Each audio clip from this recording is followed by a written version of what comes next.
লাইনটি কেটে দাও, শব্দটি কেটে দাও।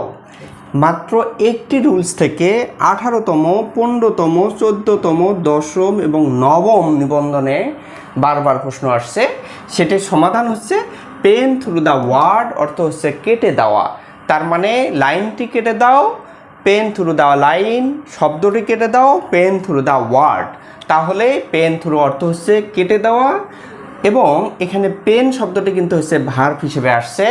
তার মানে এই কখনো আন্ডারলাইন দিয়েও প্রশ্ন আসছে, আবার কখনো এভাবে ট্রান্সলেশন থেকে প্রশ্ন আসছে।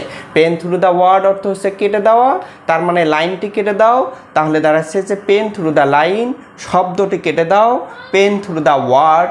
এই সবগুলোই 18তম নিবন্ধন, 18তম, 15তম, 14তম, 10ম, 9ম নিবন্ধন সহ অসংখ্য চাকরির পরীক্ষায় বারবার এই জায়গা থেকেই প্রশ্ন আসছে।